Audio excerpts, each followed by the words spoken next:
Bonjour à toutes, bonjour à tous, bienvenue sur TV Vendée, très heureux de vous retrouver en ce lundi 22 septembre pour une nouvelle semaine de matinale. Nous sommes ensemble comme tous les matins pour faire le point bien sûr sur l'actualité vendéenne. Je fais un petit bonjour au passage à Julien qui se trouve juste derrière, qui est caché, notre réalisateur bien sûr, lui aussi présent à vos côtés comme tous les matins. Bon appétit à vous si vous prenez encore votre petit déjeuner, vous en avez bien sûr le droit, je le répète souvent, c'est le repas le plus important pour bien démarrer sa journée et être en pleine forme. Bon courage à vous si vous apprêtez déjà à prendre le chemin du travail ou bien des cours. Je vous rappelle que comme tous les matins, vous pouvez bien sûr réagir à l'actualité du jour avec le WhatsApp officiel de la matinale. N'hésitez pas à nous envoyer un petit message avec votre prénom et votre commune de résidence au téléphone et juste ici pour que je puisse du coup recevoir vos messages. Nous avons reçu sur ce plateau il y a quelques instants dans l'invité du jour Séverine Naudin, directrice de la Ligue contre le cancer en Vendée. À l'occasion bien sûr de refaire un point sur les questions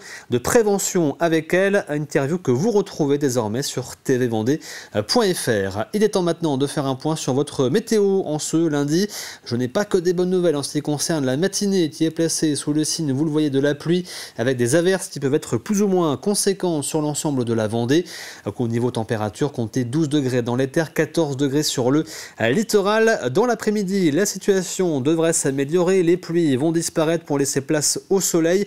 Quelques nuages seront également présents. Les températures sont bien plus douces qu'en fin de semaine dernière avec 16 degrés donc dans les terres et 17 degrés sur le littoral vendéen. On fait maintenant le point sur les horaires des marées pour aujourd'hui. On commence avec les marées du côté de la Tranche-sur-Mer. Une basse mer à 12h04, pleine mer à 5h45 et 17h55, coefficient de 91. Au niveau du passage du Gois, la première basse mer était cette nuit à minuit 3, la prochaine à midi 13. Pleine mer 5h21 et 17h34 et là aussi coefficient de 91. Au niveau du passage du Gois, je vous rappelle que la traversée peut se faire jusqu'à 1h30 avant et après la marée basse. Comme tous les lundis, on fait également un petit point sur les prix des carburants. Où trouver le carburant le moins cher en ce début de semaine en Vendée? En ce qui concerne le samplon 95, il est le moins cher au Poiré-sur-Vie à la station Netto, 1,59 € le litre. Du côté de Saint-Gilles-Croix-de-Vie également à la station Leclerc, 1,62 et 1,62 également au Poiré-sur-Vie à nouveau à la station là aussi du magasin Leclerc. En ce qui concerne le diesel, 3 stations au même tarif, 1,55 € à Benay avec la station Intermarché, Saint-Gilles-Croix-de-Vie à nouveau au centre Leclerc et c'est la même chose en ce qui concerne la station du Poiré-sur-Vie. Le soleil lui s'est levé ce matin à 7h53, il se couchera ce soir à 20h02 pour être précis. Nous fêtons aujourd'hui les Maurice, bonne fête à tous et puis c'est le premier jour officiel de l'automne aussi. En ce 22 septembre avec l'équinoxe d'automne, nous rentrons officiellement dans cette nouvelle saison et ça se ressent un petit peu sur la météo d'ailleurs. Nous faisons maintenant le point sur l'actualité du jour. Voici le journal.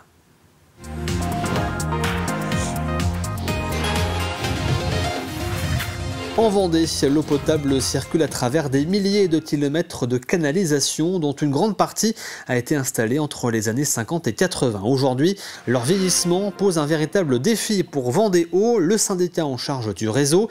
Pour mieux anticiper les travaux à venir, 2 tronçons de canalisation sont actuellement inspectés grâce à une technologie innovante, un robot autonome capable de se déplacer à l'intérieur des tuyaux sans interruption du service. Une première à une telle échelle dans le département avec 3 km analysés en une seule opération. Ce robot, développé par une start-up française, permet de collecter de précieuses données sur l'état du réseau, fuite éventuelle, usure des parois ou encore images de l'intérieur des canalisations. Louise Viadger a assisté pour nous à cette opération. Ce camion, c'est un peu le laboratoire d'Aqua Robotics. La start-up récolte beaucoup de données sur l'état du réseau d'eau potable à l'aide d'un robot autonome. On est intervenu sur une canalisation où il y avait un vrai besoin de répondre à ce qu'on appelle un plan pluriannuel d'investissement, c'est-à-dire quelle canalisation je vais renouveler l'année prochaine, dans les 5 ans, dans les 10 ans à venir.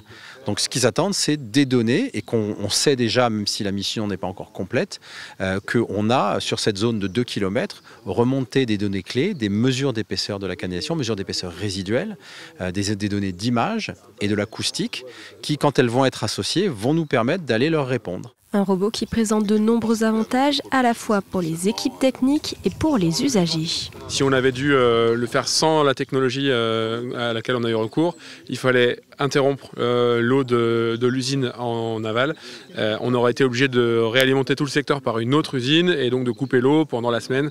Voilà, ça nous obligeait beaucoup de manœuvres, alors que là on l'a coupé une petite demi-heure au moment de mettre le robot à l'intérieur. Ça a été invisible pour les usagers et pas de coupure et pas de manœuvre d'ampleur à prévoir pour nous.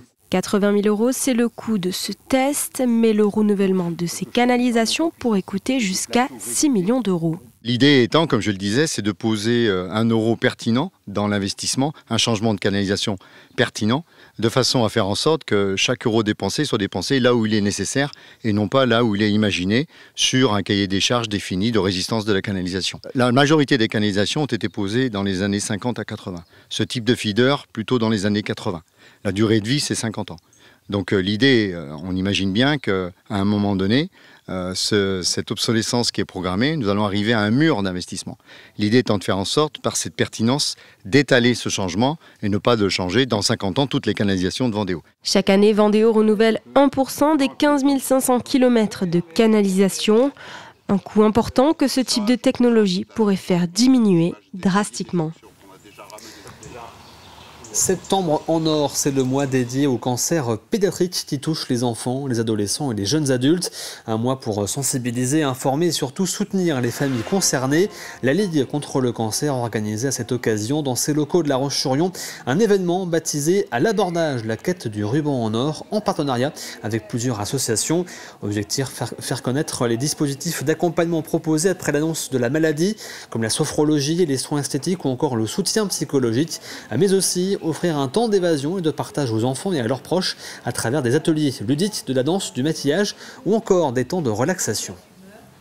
Ce mois de septembre est très important pour faire connaître les cancers pédiatriques qui sont peu visibles et qui doivent être soutenus. Aujourd'hui, 8 enfants sur 10 guérissent.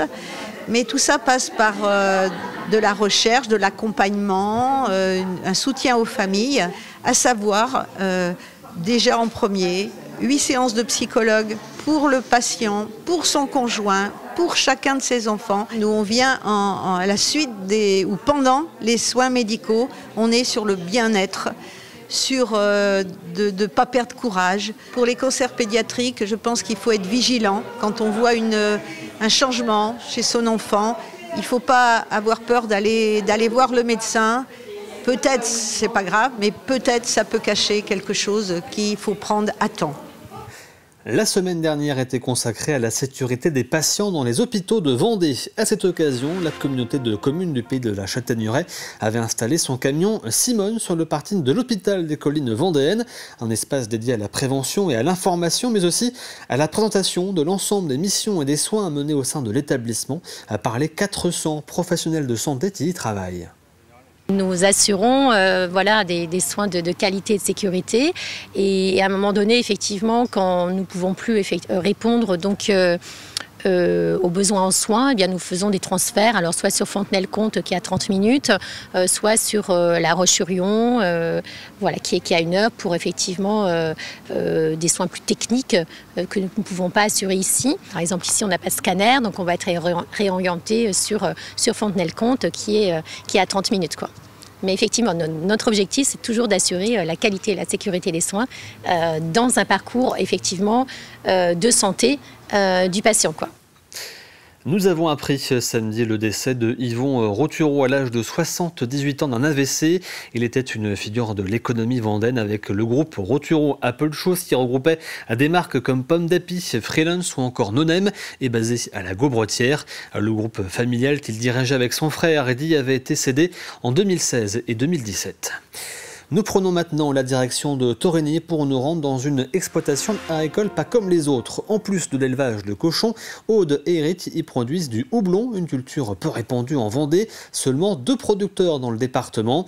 Le houblon sert principalement à la production de bière, à consommer bien sûr avec modération.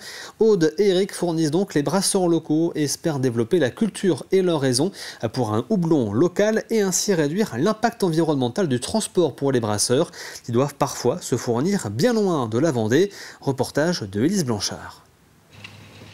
En Vendée, le houblon ne court pas les champs Et pourtant, Eric et Aude en cultivent 3,5 hectares depuis 4 ans. Une aventure qui les pousse à innover et à se dépasser chaque jour.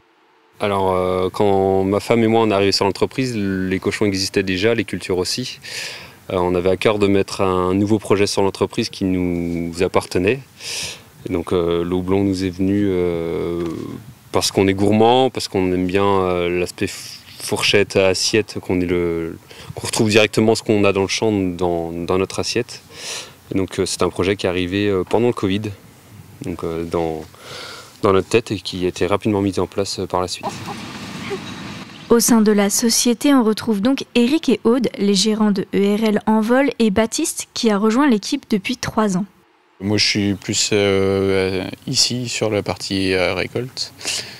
Donc on gère tout ce qui est machine, entretien, et puis après quand on met en route, mettre les lianes dans la machine, trier, un peu tout. Le houblon suit un cycle bien précis. Dès mars, la plante démarre sa croissance. On taille, puis on installe des fils de 7 mètres pour guider des lianes qui s'y enroulent en grimpant. Tout l'été, elles se développent jusqu'à la récolte de septembre. Les cônes sont ensuite séchés, transformés, puis revendus aux brasseurs, donnant vie aux bières locales. L'objectif du houblon, c'est aussi de travailler avec des brasseurs locaux. C'est-à-dire qu'aujourd'hui, on travaille déjà avec des brasseurs dans le coin. Il en faudrait encore d'autres. Ça fait partie de l'éthique, c'est de réussir à faire un produit qui reste localement consommé. Donc, dans le but de tout ce qu'on peut entendre sur le carbone, l'environnement, c'est aussi dans ce sens-là. Eric et Aude ont écoulé 80% de leur récolte l'an passé. Ils espèrent faire aussi bien cette année. À Fontenay-le-Comte, le grand écran s'apprête à changer de décor. Les travaux du futur cinéma ont débuté en décembre dernier et l'ouverture est prévue pour la mi-novembre. Portée par la société Cinéma Grand Écran, déjà à l'origine du complexe de Montée-du-Vendée, ce nouvel équipement va proposer plusieurs salles, dont une de près de 300 places, toutes dotées des dernières technologies audio et vidéo. Le projet marque aussi un tournant en matière d'accessibilité avec une implantation en plein centre-ville, place de Verdun, à proximité immédiate d'un grand parking et adaptée à tous les publics. Une nouvelle salle donc pour remplacer l'actuel cinéma, le Renaissance. C'est un projet de cinéma qui comprend 5 salles, 750 fauteuils. Rappelez en comparaison du Renaissance qui n'avait que 3 salles. Et en fait, 5 salles, pourquoi ? 5 salles, c'est 2 fois plus de films. Et aujourd'hui, on se rend compte qu'il faut être en capacité de proposer une diversité de films la plus forte possible, mais surtout de garantir un niveau d'exposition à ces films qui soit le plus satisfaisant possible.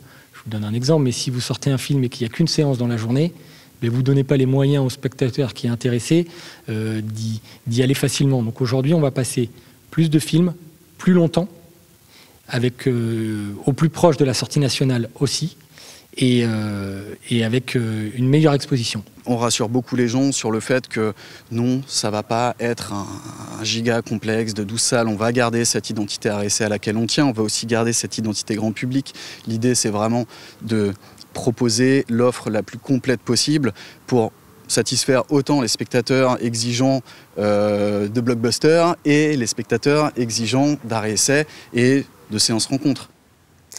Samedi soir aux Herbiers, un cadran solaire a été inauguré au parc du Landreau, un projet imaginé et porté par le conseil municipal des enfants, réalisé avec l'aide des associations Les Étoiles au Vent et Astrolis. La soirée devait se poursuivre avec une nuit des étoiles, finalement annulée en raison de la météo, mais les enfants ont tout de même pu présenter leur projet et participer à différentes animations autour de l'astronomie. Un temps convivial et pédagogique sous le signe de la curiosité et de l'engagement citoyen. Il va falloir expliquer un petit peu de manière ludique, en vulgarisant un petit peu le côté scientifique, pour leur montrer à quoi ça servait. Que depuis longtemps, en fait, on utilisait le soleil pour se repérer et se diriger, et aussi pour pouvoir donner l'heure, tout simplement. Et au fur et à mesure, on a monté avec les enfants, j'ai expliqué un peu tout le fonctionnement du cadran, et avec les équipes techniques, on l'a implanté ici sur le site du Landreau. Il faut se placer sur le mois où on est, sur la ligne, et en fait, ça va nous projeter sur l'heure qu'il est. Ça a soit 2 heures de décalage, soit 1 heure de décalage. C'est la fin de ce journal, on refait un point rapide sur votre météo pour aujourd'hui. Je vous le dis depuis ce matin, la pluie est au rendez-vous sur l'ensemble de la Vendée pour la matinée avec des averses plus ou moins conséquentes attendues un peu partout sur le territoire. Au niveau des températures, comptez 12 degrés dans les terres, 14 degrés sur le littoral.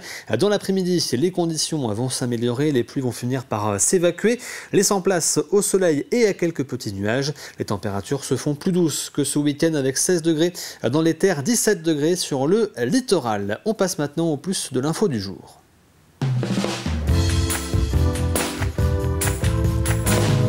Et le plus de l'info aujourd'hui est consacré à la Chambre de métiers de l'artisanat. À l'occasion des 100 ans de la création des chambres de métiers de l'artisanat, le président régional était en visite en Vendée. Nous en avons profité pour faire un point de conjoncture avec lui.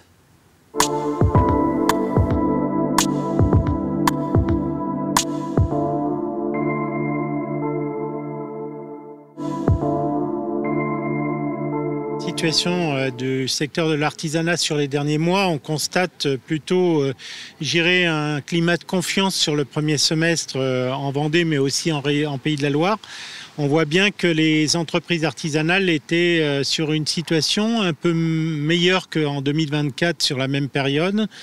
Pour autant, c'était une consultation avant l'été. Là, aujourd'hui, dans la situation du pays et par les annonces d'un point de vue politique qui ont été données, nous amène à avoir un peu d'inquiétude sur le secteur de l'artisanat, des artisans qui voudraient un peu plus de stabilité, de visibilité, pour leur permettre de prendre confiance dans l'avenir et pouvoir prévoir des investissements, permettre d'aller au bout de leurs projets de développement.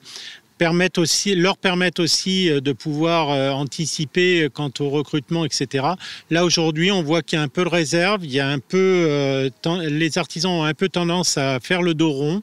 Ils attendent la période à passer et ensuite, ils vont repartir sur une dynamique plus importante. Ça reste le cas aussi de la situation des Français. Ils consomment moins, le pouvoir d'achat est un peu plus faible et donc, du coup, l'activité s'en ressent automatiquement sur les entreprises et sur le secteur artisanal. Ça ne veut pas dire qu'il n'y a pas de projet, ça ne veut pas dire que si on redonne confiance, si on donne un peu plus de visibilité sur l'avenir d'un point de vue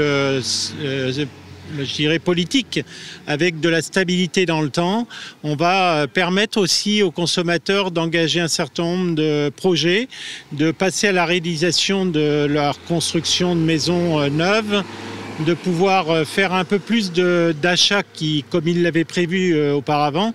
Et donc, du coup, ça va recréer une vraie dynamique sur le secteur de l'artisanat. On constate à la rentrée 2025 une légère baisse au nombre d'apprentis sur CMA Formation, que ce soit en Vendée ou sur les chiffres que l'on a au niveau de la région des Pays de la Loire. On n'est pas inquiet non plus pour autant, puisqu'on sait que, bien sûr, ça a un effet, la problématique démographique a un effet très direct sur la rentrée 2025 et sans doute jouera un rôle encore plus important sur la rentrée 2026. En même temps, on est à moins 150 apprentis sur la région des Pays de la Loire en ce qui nous concerne sur les métiers du secteur de l'artisanat à date aujourd'hui, mais tout en sachant que la rentrée va s'étaler jusqu'au mois de novembre.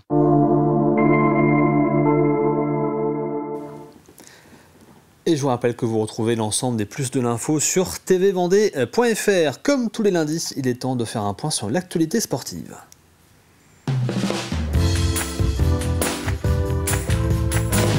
Le journal des sports de ce 22 septembre préparé par Paul Deswatines avec au programme du football avec 2 derbys vendéens ce week-end, mais aussi le départ de la Mini Transat, c'était hier, vous avez d'ailleurs pu le vivre en direct sur TV Vendée, mais également du basket et du rugby. C'est l'heure de votre journal des sports, on fait le tour des résultats du week-end en Vendée. C'était le top départ ce dimanche pour la Mini Transat 2025 depuis les Sables d'Olonne. 90 skippers en solitaire se sont élancés pour une traversée de l'Atlantique en 2 étapes. D'abord vers les Canaries puis vers la Guadeloupe. À bord de voiliers de 6,50 m, ils navigueront sans assistance ni contact extérieur. On ouvre notre page football, 6e journée de National 2 et un derby vendéen entre les Herbiers et La Roche-sur-Yon. Dans un stade Massabielle plein, plus de 3000 supporters étaient présents. Les Lyonnais ont démarré fort avec une frappe sur le poteau après un bel arrêt d'Eliott Pasture. Mais les Herbiers ont su réagir grâce à un pressing haut et à la 22e minute, Jérémy Billy a ouvert le score. Avant la pause, il s'est même offert un doublé sur un long ballon, 2-0 à la mi-temps. En seconde période, La Roche a poussé, mais Eliott Pasture s'est encore illustré dans les buts. Les Herbiers ont joué en contre sans réussir à creuser l'écart. Le score en est resté là, 2-0. Ce que je disais aux garçons, on a fait le match qu'on voulait faire. C'est-à-dire que une première mi-temps, on devait aller chercher l'adversaire, l'empêcher de bien ressortir, parce que c'est une équipe qui est techniquement très très habile, qui peut faire mal, notamment avec ses passes dans l'axe. On en a pris quelques-unes. Donc non, on est content, on est satisfait. La série se prolonge aussi. On montre aussi qu'on est une équipe difficile à manœuvrer, et ça change depuis maintenant un peu un an et demi. Autre derby 100% vendéen en National 3 entre la Châtaigneraie et le Poiré-sur-Vie. Ce sont les visiteurs qui se sont procurés les premières occasions, mais c'est bien la Châtaigneraie qui a ouvert le score sur pénalty grâce à Pierre Grelier au quart d'heure de jeu. 1-0 à la pause pour les locaux. Dès la reprise, le Poiré a égalisé par l'intermédiaire de Noam Bensoula, puis a pris l'avantage sur une tête d'Obermann. Les Châtaigneraysiens ont réagi avec plusieurs occasions très nettes, mais sans réussite. Et dans les dernières minutes, Davel Rodney-Mayella a inscrit un 3e but. Le Poiré s'est imposé 3-1 à la Châtaigneraie. Ce qu'on retient, c'est le fait d'être allé au bout de nos idées et d'avoir été récompensé avec nos idées. Et essayer de ressortir des ballons de derrière, de jouer au foot, même si on marque sur des coups de pied arrêtés, mais au moins on a provoqué les choses et jusqu'au dernier ballon. Et là où je suis content aussi, c'est que fut un temps, on aurait été plus dans la gestion. Et là, le but qu'on marque à la 90e, ça montre qu'on avait encore cette envie d'attaquer, et ça, c'est une bonne chose. J'avais demandé aux gars de continuer, ils l'ont fait, donc je suis content qu'ils soient récompensés, en fait. Mais après, j'étais pas hyper surpris. Je trouve qu'on fait un bon match. Même la première mi-temps, elle est intéressante. On sortait des ballons face à une adversité forte. Toujours en National 3, Chaland a battu la réserve de Nantes 2-0. Les Sables ont fait match nul 0-0 contre la réserve angevine. Et Fontenay s'est imposé 1-0 à Saint-Philibert de Grandlieu.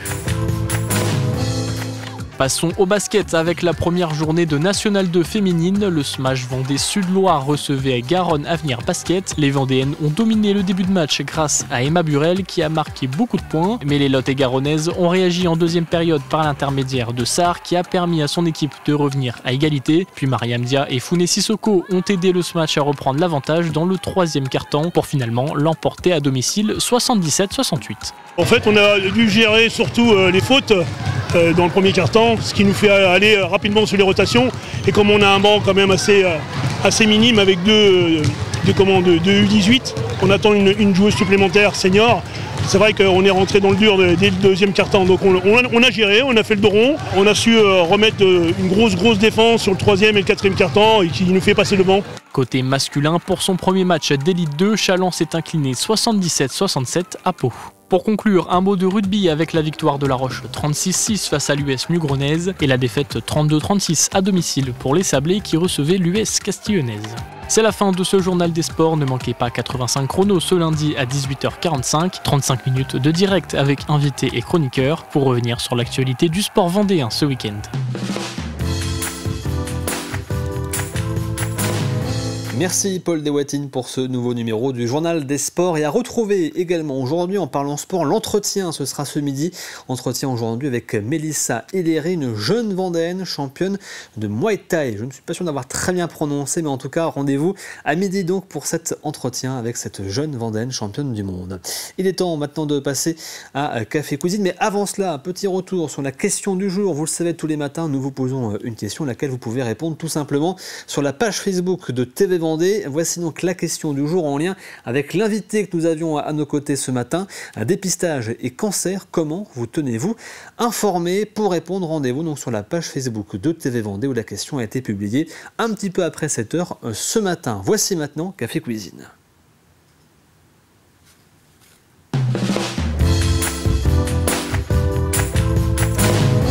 Et avant de passer au café cuisine de cette semaine, retour sur la semaine dernière. Qui a donc gagné le jeu de la matinale la semaine dernière? Je vous rappelle qu'il y avait gagné 2 packs Aventure Action pour le parc Le Grand Défi à Saint-Julien-des-Landes. Et bien c'est Hervé qui habite à Chaland qui remporte donc le jeu de la semaine dernière. Toutes nos félicitations. Cette semaine a gagné 2 places VIP pour assister à l'Open de Vendée de tennis. Ce sera au Vendespace pour la journée du lundi 29 septembre puisque la compétition démarre le 28 et se déroulera jusqu'au 5 octobre. Et pour cela, il vous faut trouver la réponse à la question que voici. Quelle est cette église du Sud Vendée en pleine restauration, rouverte à l'occasion des Journées européennes du patrimoine? Et voici le premier indice de la semaine. Sa première pierre a été posée au début du 15e siècle. Je répète, sa première pierre a été posée au début du 15e siècle. Vous avez, comme d'habitude, jusqu'à vendredi midi pour tenter votre chance et espérer donc peut-être remporter ces 2 places VIP pour l'Open de Vendée de tennis au Vendespace pour la journée du lundi 29 septembre. C'est la fin de cette matinale. Merci à vous de l'avoir suivi. L'actualité revient bien sûr à 12h30 avec le journal présenté par Aurélien Huard. Quant à moi, je vous retrouve demain à partir de 7h. À passer une excellente journée devant TV Vendée bien sûr. À demain.